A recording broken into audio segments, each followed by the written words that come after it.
Good morning, Mario. Okie dokie.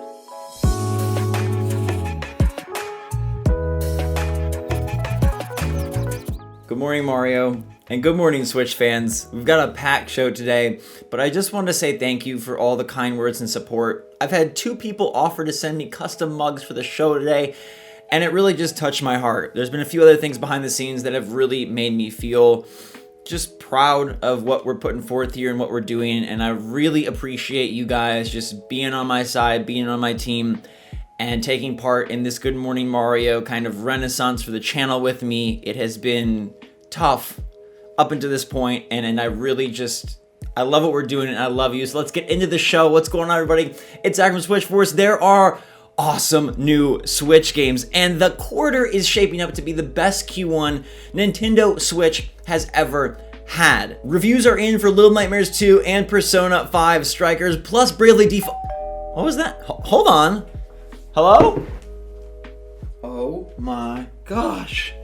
Oh my gosh, guys and girls, I just got a Valentine from the one and only Crash Bandicoot, because Crash Bandicoot 4 is coming to Nintendo Switch. Surprise announcement, breaking news, March 12th, we're getting the latest, greatest Crash game, and this is no remaster. If you don't know, Crash Bandicoot 4, It's About Time, is a brand new Crash title that released mid last year on other platforms, and we're getting it on Switch. We thought we would get it because they've done such a great job at porting these games in the past, but it's awesome to have official confirmation, and the game's out in a month, cementing this quarter as the greatest of the Switch generation. They did such a fantastic job with both the ports of Crash Bandicoot Insane Trilogy and Crash Team Racing. In fact, I think those are 2 of my favorite third-party ports on the entire platform. Now, Crash Bandicoot 4 fared incredibly well last year, garnering an 85 on Metacritic, and people loved that it was a real follow-up to the past formula. It brings in all these new masks and new ideas, multiple playable characters. Some reviews were even bold enough to say it's the best platformer in the last few years. Pause. I'm super pumped for Crash 4 on Switch. I've been waiting for this announcement. But better than Mario Odyssey? Better than DKC Tropical Freeze? Better than everything Nintendo has had to say since the launch of the Switch? I do not know. Nonetheless, this is a vibrant, colorful, and fun game that'll fit in perfectly with the rest of the Switch lineup. And as long as it performs as well as their other ports, it's gonna be hard to resist, especially at $40. I'm super thankful for that price point, and it's a really nice change of pace.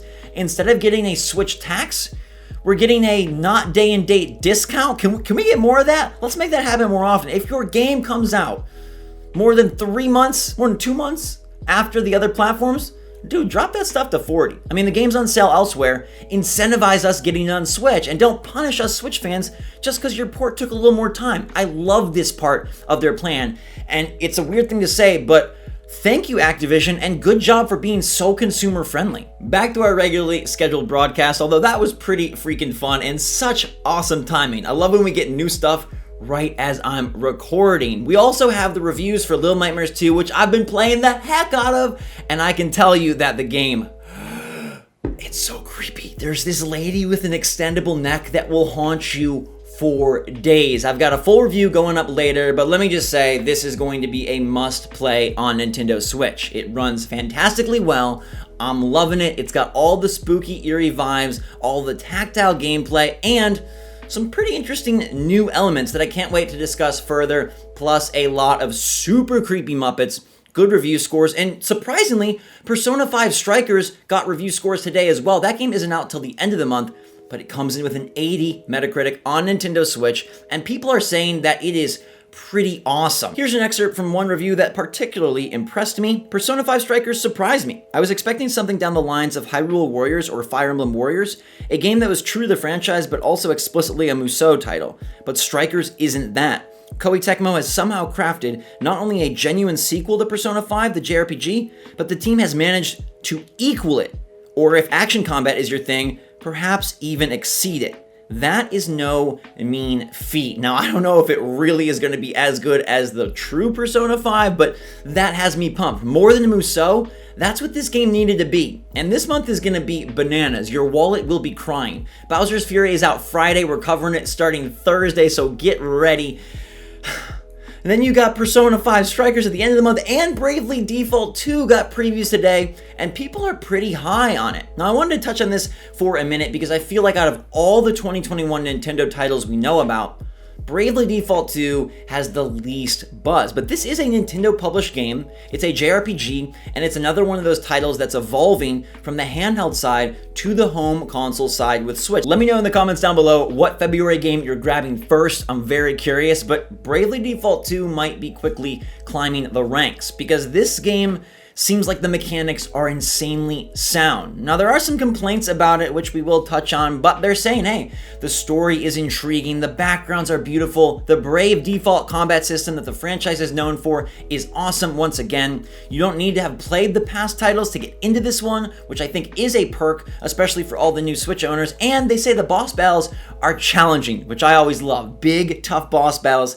You don't want to just roll over the giant foes, you want it to be a fight to remember. But it sounds like the character models are something to forget. It's a little confusing and quizzical. Why, with the added power of Nintendo Switch, they didn't choose to upgrade the characters themselves. The backgrounds are gorgeous, and we've seen that in the demo, but it seems like there are some performance hiccups, like lag and slowdown, which doesn't make a lot of sense when this game previously ran and looked very similar on the 3DS. They say it's a bit weird to stare at these characters up close for as long as you need to in this JRPG, but hopefully that does not put too big of a blight on a game that seems like it's coming together really nicely. No more random encounters. There's this interesting system where they've shifted a lot of the side dialogue off to a menu and made it optional. The whole job thing is fantastic, and they're constantly revealing new jobs, and if you're a fan of games like Final Fantasy III or any of the past Bravely titles, I think you're really going to like this one, and I'm more eager to play it just because of the positive remarks specifically around the gameplay. At the end of the day, JRPGs bog down for me when the gameplay is repetitive and boring, and if the Brave default system and exciting, exhilarating boss battles are able to keep that fresh over the course of the entire campaign, I might have to count myself in. And before you know it, this month is getting super expensive. 60 on Bowser's Fury, 60 on Persona 5, 60 on Bravely Default, and then right around the corner in March, we've got Crash on March 12th, we got Monster Hunter Rise, and then Pokemon Snap soon after in April. This is going to be such a stellar start to the year for Nintendo Switch. In 2020, things were a bit slow. We did get Animal Crossing, which, but other than that, the first few months of every Switch year have been kind of not that big, and here it feels like they're really hammering home a lot of excellent titles to continue the sales for a system that doesn't really need it, and that has me hopeful for the rest of the year. If Nintendo is putting this much might behind their early 2021 lineup, and they haven't had a direct or anything, remember, these are just like, hey, it's coming via Twitter. Crash on Twitter, Monster Hunter Rise got a little presentation, and then we have, the new game in the form of Bowser's Fury being totally revealed on Twitter, and then also Pokemon Snap on Twitter. Like, they haven't even unleashed their actual presentation, and we're packing heat. So I think this is going to continue to be a showstopper year. I've said it from the beginning. I think this is going to recreate the magic of 2017, and as we move towards the end of the month, you got to start thinking Pokemon Direct, Zelda Direct, add on some big summer titles, position Breath of the Wild 2 perfectly for the holiday season. I don't know. I'm insanely excited, even if they don't have their traditional rollout of how they tell us about the games. Like, it seems like a lot is coming to fruition. And this first quarter, it's the best the Switch has ever had. When I threw that Crash card, the Valentine's Day sent, it literally vanished. Like, I have no idea where it is. I just spent the last 5 minutes combing through my office.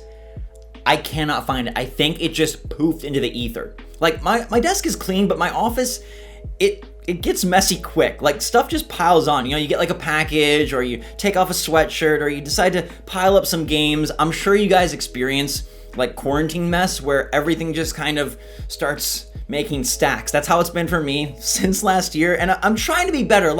I'm 31. I gotta make sure my stuff is in order, but that Crash card, it is gone. I don't know what happened. It's kind of spooking me out. Did it pop in your house? Have you seen it? Where did it go? So with all those exciting details about new Switch games, I think it's important to point out that just because Nintendo isn't as front-facing with their announcements or with their plans, doesn't mean they're not still in place. Like, obviously, everyone has had to adjust to the pandemic, but this might be more than that. And maybe it's motivated by the pandemic, or maybe it's just already what they wanted to do. They have made comments about always evolving and changing the way they communicate to find the best direct way to share their information with fans. And maybe they're just starting to prefer this quick strike format where they announce, they release a couple months later. They announce, they release a couple months later. It's odd that they don't have that pie in the sky prize to look forward to 6 or 9 months down the line, but we might still get that, or we might not. The great news is they are working hard. And I think even if we don't get directs, we're just gonna have to readjust and get excited for new tweets. I mean, I check it every morning at 9 or 10, and they've been pretty good. Not every day, not even every week, but there's something new coming almost constantly. And I don't think that this year is in any risk of being as dry as last year. Yeah, Animal Crossing got us most of the way through 2020, but we need more in 2021. And with all these announcements already, it seems like that is shaping up just fantastically, and I cannot wait to share it all with you. So let me know in the comments down below what games you are going to be picking up in February. I got more coverage of Little Nightmares 2. That game is stellar.